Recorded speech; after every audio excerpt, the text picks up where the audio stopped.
할렐루야. 주님께서 우리와 같이 계십니다. 하나님이 함께 하시니 우리 기도를 들어주실 줄 믿습니다.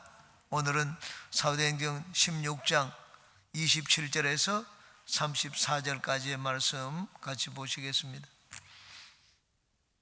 사도행전 16장 27절에서 34절까지입니다. 우리 다 같이 합독합니다. 시작.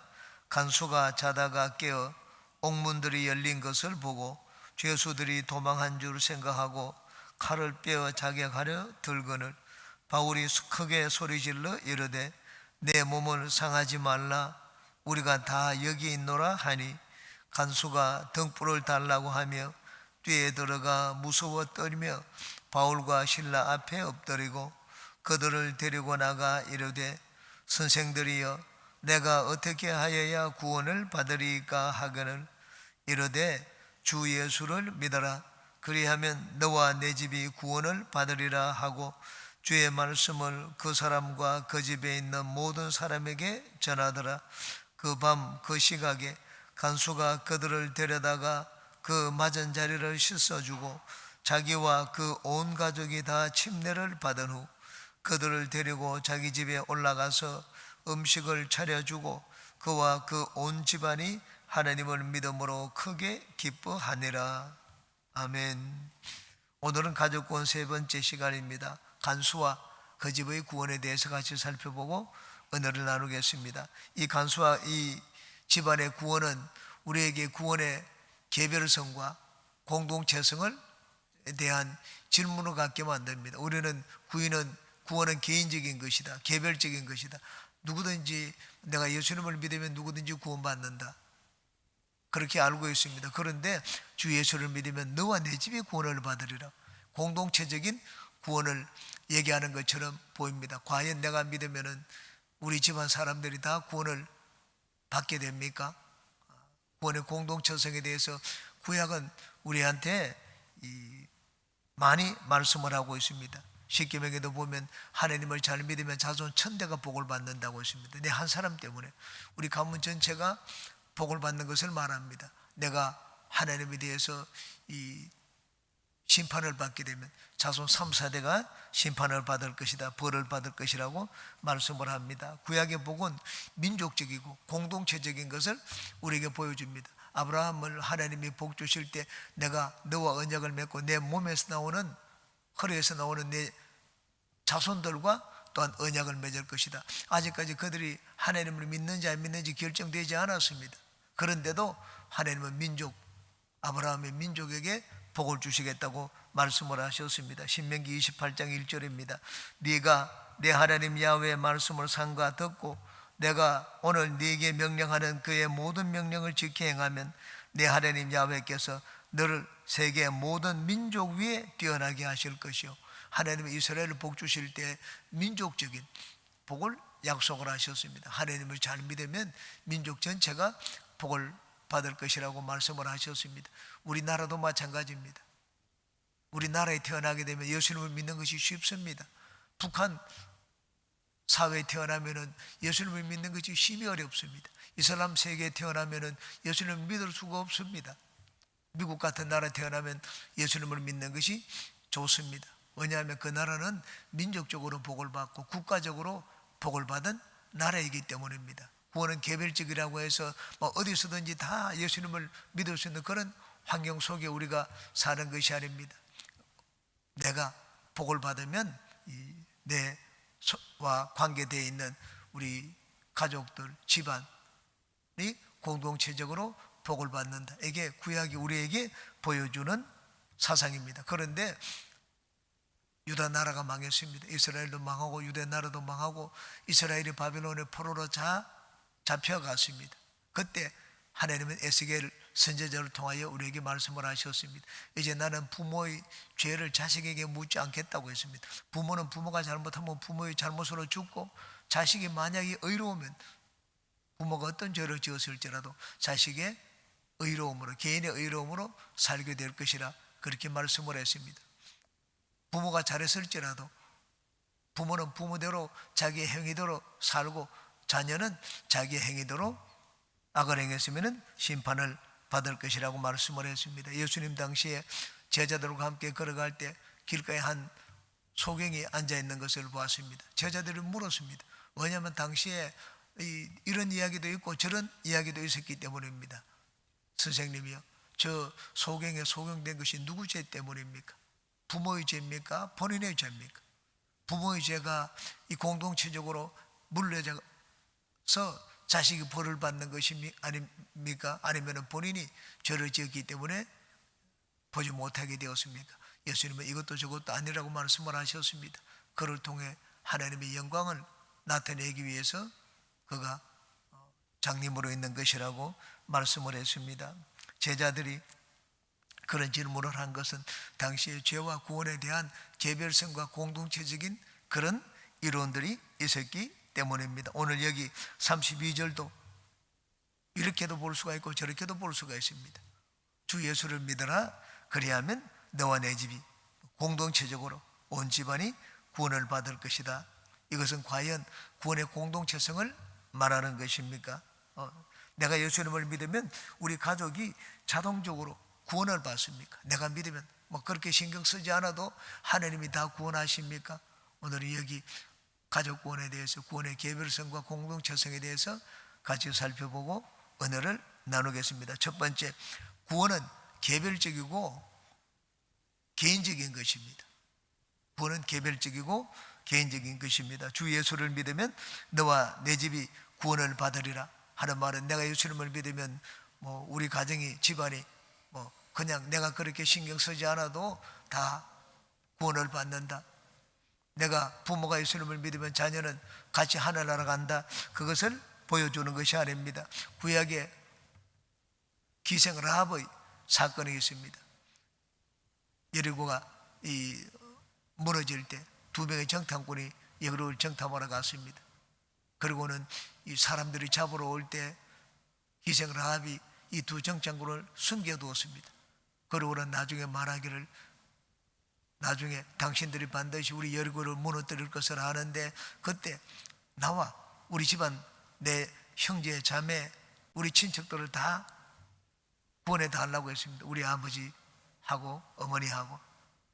그 정탐꾼이 약속을 했습니다. 좋다, 너희 집안 사람들을 다 우리가 멸하지 않고 구원해 줄 테니까 너희 창문에 붉은 줄을 내달아라. 붉은 줄을 내달고 그 붉은 줄이 내단 그 집안에 있는 사람들은 다 구원을 받을 것이다. 비록 내 가족이라도 그 붉은 줄을 내단 집 바깥에 있으면 구원을 얻지 못한다. 그렇게 얘기를 했습니다. 여러분, 기생 라합의 가족이라고 해서 저절로 다 구원받는 것이 아니었습니다. 그 집안에 들어와 붉은 줄을 단 집안, 붉은 줄은 예수 그리스도의 보혈을 상징을 합니다. 예수 그리스도의 보혈 안에 있는 자들, 그들은 구원을 받을 것이라고 말씀을 했습니다. 이 기생 라합으로 인하여 그 가족들이 은혜를 입었습니다. 자기들이 잘한 것이 없는데 기생 라합으로 인하여 은혜를 입었습니다. 그런데 누가 구원을 받는가? 은혜를 받아들이는 자입니다. 비록 멸망시키지 않고 살려주겠다고 하더라도 그 붉은 줄 아래 들어와야 됩니다. 은혜 아래 있는 자들이 구원을 받을 것이라고 말씀을 했습니다. 여기 31절의 말씀도 그와 같은 맥락에서 이해를 하면 좋습니다. 헬라 원문에 보면 정확하게 이 말은 어떤 뜻인가 하면 이런 뜻입니다. 주 예수를 믿어라, 그러면 네가 구원을 받을 것이다. 그리고 너희 가족도 마찬가지이다. 이렇게 되어 있습니다. 주 예수를 믿으면 너와 내 집안이 한꺼번에 구원을 받는다, 이렇게 되어 있지 않습니다. 우리말은 이 동사가 주어에 따라 가지고 달라지지 않습니다. 나는 간다, 너도 간다, 그도 간다. 전부 다 가면 간답니다. 영어는 그렇지 않습니다. I go, you go, he goes. 이 동사의 끄트머리가 바뀝니다. 나는 I am, you는 you are, he는 he is. 동사가 모양이 똑같지 않습니다. 주어가 누구냐에 따라 가지고, 단수냐 복수냐에 따라 가지고 동사의 끄트머리가 바뀝니다. 여기 예수를 믿어라, 그러면 구원을 받으리라. 너와 너 집이는 복수입니다. 이 단어가 복수인지 단수인지, 헬라어는 어떻게 되어 있는가? 단수로 되어 있습니다. 주 예수를 믿으면 네가 구원을 받을 것이다, 이렇게 해서 문장이 끝납니다. 그리고 너희 집안도 마찬가지다, 이렇게 되어 있습니다. 조금 더 부연해서 설명을 하면 주 예수를 믿어라. 그러면 네가 구원을 받는다. 그리고 너희 집안도 마찬가지로 예수를 믿으면 다 구원을 받는다. 그게 생략되어 있을 뿐입니다. 그러므로 구원은 누가 받는가? 예수님을 믿는 사람이 받습니다. 내가 예수님을 믿는데 우리 가족이 예수님을 안 믿어도 구원을 받습니까? 그것을 말하지를 않습니다. 그런 구원의 공동체성을 말하지를 않습니다. 이 바울 사도가 한 이 말을 듣고 간수가 보인 행동을 보시기 바랍니다. 자기만 예수님을 믿지 않았습니다. 그 즉시로 모든 가족들을 다 깨웠습니다. 그리고 바울 사도 앞에 데리고 갔습니다. 다 구원받는다고 하니까. 그러자 바울 사도가 그들에게 말씀을 전했습니다. 그 밤에 어떤 말씀을 전했겠습니까? 예수님을 믿으면 누구든지 구원을 받는다. 믿음 안에서 하나님은 어느 누구도 차별하지 않으십니다. 유대인이든지 헬라인이든지 어른이든지 아이들이든지 누구든지 믿으면 구원을 받는다. 이 자유인이든지 종이든지 어떤 신분을 가지고 있든지 바울 사도가 그 말씀을 전했습니다. 32절 33절 한번 보시기 바랍니다.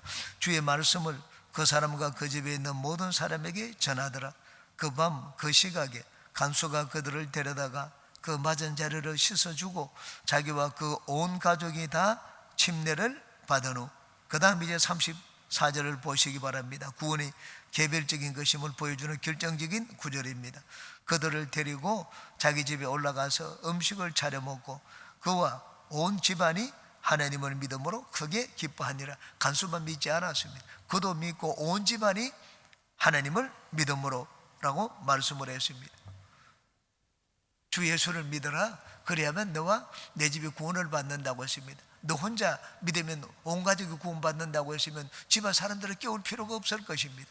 그런데 이 간수는 집안 사람들을 다 깨웠습니다. 그리고 모든 사람들이 다 예수님을 믿도록 했습니다. 마지막 구절에 보니까 그와 그 온 집안이 하나님을 믿음으로 라고 말씀을 했습니다.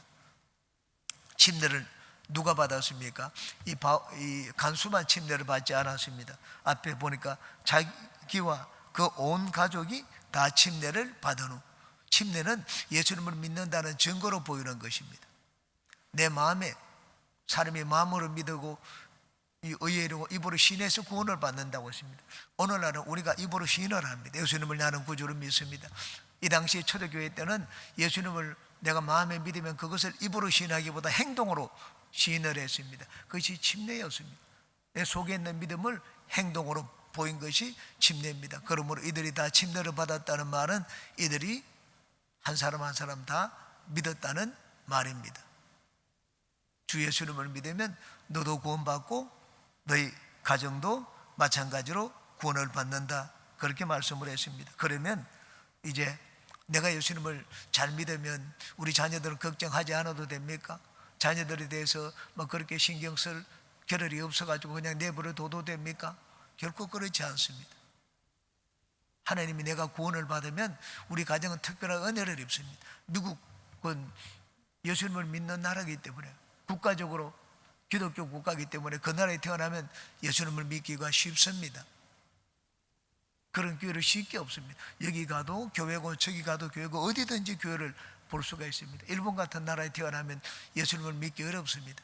신칸센 이 전철을 타고 1시간을 가야지 교회를 찾을 수가 있습니다. 조카가 일본에 유학을 갔는데 교회 가기 위해 가지고는 이 전철을 타고 고속 전철을 타고 1시간을 가야지 교회가 나온다는 말을 들었습니다. 그 나라 가면은 여러분 예수님을 믿기가 심히 어렵습니다. 그런데 내가 예수님을 믿으면 내가 속한 집안은 예수님을 믿기 좋은 그런 분위기 속에 있습니다. 그러니까 훨씬 더 그런 혜택을 구원의 특별한 혜택을 받을 수가 있습니다. 안 받아들이면 어떻게 합니까? 내가 예수님의 보혈을 받아들이지 않으면 구원을 얻지를 못합니다. 여기 간수는 주 예수를 믿으면 너와 내 가정이 구원을 얻는다. 그 말씀을 듣고 난 다음에 즉시로 자기 집안 사람들을 깨웠습니다. 우리도 마찬가지입니다. 내가 예수님을 믿는데 아직까지 우리 가족들이 믿지 않는 가족이 있다면 가족을 깨워야 됩니다. 가족을 깨워가지고 다 침례를 받고 다 예수님을 믿도록 했습니다. 간수는 그 말을 듣자마자 지금이 밤중입니다. 그러면 우리가 지금 가족들이 자고 있는데 내일 아침에 다 우리 사도 앞에 나가서 말씀을 듣겠습니다. 그렇게 하지 않았습니다. 그 밤에 깨웠습니다.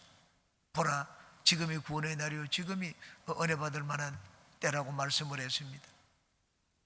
미루지를 않았습니다. 미루면 늦어집니다. 내가 속고 있는 것입니다. 그러므로 이 간수에게 우리가 배워야 될 것, 예수님을 믿기만 하면 구원을 받는다. 누구든지 믿음 안에서 어느 누구도 차별하지 않는다. 그 말씀을 듣고 난 다음에 간수는 구원의 사건, 이 구원의 은혜를 내일로 미루지를 않았습니다. 그 밤에 가족들을 다 깨웠습니다. 여러분, 내 자녀가 알아서 잘 믿을 것이다. 내가 예수님을 믿으니까 때가 되면 나가겠지. 그렇게 하면 사람에게는 언제 어떤 일이 일어날지 누가 압니까? 자녀가 나중 났다고 해서 나보다 더 오래 산다는 보장이 있는 것도 아닙니다. 우리 가족들, 아직까지 예수님을 믿지 않는 가족들이 있으면 주님 앞에 지금 즉시로 깨워야 됩니다. 이 간수의 태도를 우리 모두가 다 본받는 우리가 되시기를 바랍니다. 두 번째, 구원의 도구와 조건은 오직 믿음입니다. 간수가 바울 사도의 말씀을 들었습니다. 예수님을 믿어라. 그러면 너와 내 집이 구원을 받는다. 그러자 복음의 말씀을 들었습니다. 32절에 주의 말씀을 그 사람과 그 집에 있는 모든 사람에게 전하니라. 모든 사람이 다 깨워가지고 사도 앞에 나가서 주님의 말씀을 듣도록 했습니다. 바울 사도가 전한 말씀이 무엇이겠습니까? 예수님을 믿어라. 그러면 너와 내 집이 누구든지 구원을 받는다. 하나님이 차별하지 않는다는 말씀이었습니다. 그러므로 우리가 구원을 받기 위해서는 복음의 말씀을 듣는 자리에 나와야 됩니다. 간수가 그 말을 듣고 난 다음에 전부 가족들을 데리고 바울 사도 앞에 나왔습니다. 말씀을 들어야 됩니다. 자녀들이 교회 가자, 예수님을 믿자고 하면 나중에 내가 믿고 싶을 때 믿는다, 믿음이 생길 때 믿는다. 지금은 그런 마음이 아니다. 그렇게 얘기를 합니다. 여러분, 믿음이 믿고 싶을 때가 되면 믿음이 막 우러납니까? 시간이 지나면 믿음이 생겨납니까? 결코 그렇지 않습니다. 믿음은 하나님 앞에 나와야지 믿음이 생깁니다. 말씀을 들어야지 믿음이 생깁니다. 말씀을 듣는 자리에 이끌어야 됩니다. 이 말을 듣자 간수는 모든 가족들을 깨웠습니다. 말씀을 듣는 자리에 나왔습니다. 그래서 이들은 믿었습니다. 믿음은 하나님의 말씀을 들어야지 생겨납니다. 우리 애가 지금은 믿음이 막 그럴 만한 이 때가 아니니까 나중에 뭐 학교 공부를 마치고 결혼을 하고 여유가 있고 그러면 믿음이 생길 것이라고 하는데, 여러분, 믿음은 이 교회 바깥에서 생기지 않습니다. 교회 안에 들어와야 됩니다. 하나님 말씀을 들어야지 믿음이 생깁니다. 여기 구원을 받기 위하여 뭐 오늘날처럼 결심 기도를 했다는 그런 말이 없습니다. 이들이 다 침례를 받았다, 이렇게 되어 있습니다. 침례를 받았다. 침례와 믿음이 초대교회 때는 아주 밀접하게 연결되어 있습니다. 우리는 새가족이 오면은 새가족 공부를 하면서 제가 신앙 고백을 하게 만듭니다. 결심 기도죠. 여기서 결심 기도하지 않고 새가족 공부를 할 때 우리 결심 기도를 시킵니다. 하나님, 저는 죄인입니다. 어디에서 와서 무엇 때문에 삶이 어디로 가는지 알지 못하고 방황하며 지냈습니다. 예수님을 내 구주로 모셔드립니다. 이런 결심 기도를 시킵니다. 초대교회에 있다는 그 결심 기도를 시키지 않았습니다. 내가 예수님을 믿겠습니다. 그러면 그들을 그 자리에서 침례를 주었습니다. 침례가, 우리는 신앙 고백을 하는 것, 이게 예수님을 믿는 표시인데 초대교회 때는 그렇지 않았습니다. 누구든지 침례를 주었습니다. 왜 초대교회 때와 지금의 이 방법이, 주님, 내가 신앙 고백하는 방법이 바뀌었습니까? 이게 루터의 종교개혁 때문입니다. 루터는 종교개혁을 할 때 가톨릭을 반대했습니다. 가톨릭을 반대하는 것 중에 제일 반대한 것이 가톨릭의 세례였습니다. 가톨릭은 이 물에 신부가 기도하면 물이 성수가 됩니다. 물이 성수가 된다는 말은 물 속에 성령이 이젠 그 안에 역사한다는 말입니다. 물속에 성령이 역사하기 때문에 그 성수를 뿌리게 되면은 성령에 의하여 구원을 받습니다. 가톨릭은 구원의 은혜가 이 의식을 통하여 전달됩니다.